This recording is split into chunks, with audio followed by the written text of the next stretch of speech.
Hello বন্ধুরা, কেমন আছো? আশা করি ভালো আছো। যদি আমার ভিডিওটা ভালো লেগে থাকে অবশ্যই কমেন্ট, লাইক, সাবস্ক্রাইব করবেন। আজকে রুই মাছের ঝাল বানালাম। আলু ছাড়া রুই মাছের ঝাল করলাম। কেমন হয়েছে অবশ্যই জানাবেন। আর যদি ভালো লেগে থাকে আরও নতুন নতুন ভিডিও আপলোড করার চেষ্টা করব। প্রথমে তেল দিলাম, তেলে পেঁয়াজ দিলাম। পেঁয়াজটাকে একটু নাড়াচাড়া করে নিলাম। লাল হওয়ার পর একটু মশলা দেব। কি দেব? লবণ, লঙ্কা গুঁড়ো। প্রথমে লবণ দিলাম।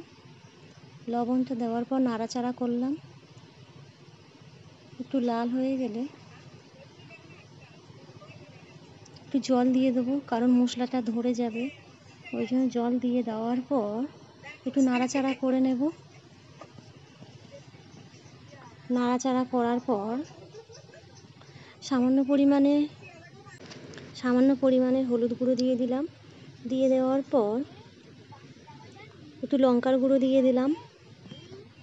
দিয়ে দেওয়ার পর নাড়াচাড়া করলাম কিছুক্ষণ। নাড়াচাড়া করার পর তেল ছাড়লো।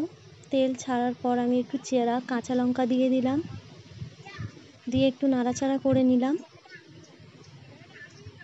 নাড়াচাড়া করার পর তেল ছাড়ছে দেখো। তারপরে আমি একটু জিরের গুঁড়ো দিয়ে দিলাম অল্প পরিমাণে। একটু নাড়াচাড়া করলাম। নাড়াচাড়া করার পর তলাটা ধরে যাচ্ছে, তেল বার হয়ে গেছে। এবার আমি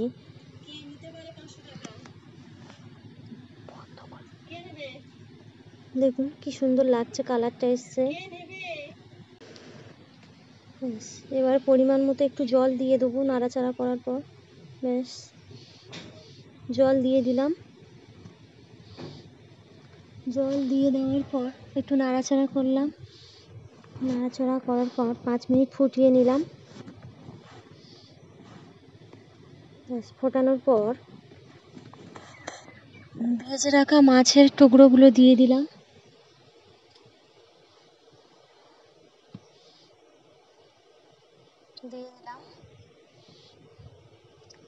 দুপুরবেলা এই রকম মাছের ঝাল, রুই মাছের ঝাল দিয়ে ভাত খেতে খুবই ভালো লাগে।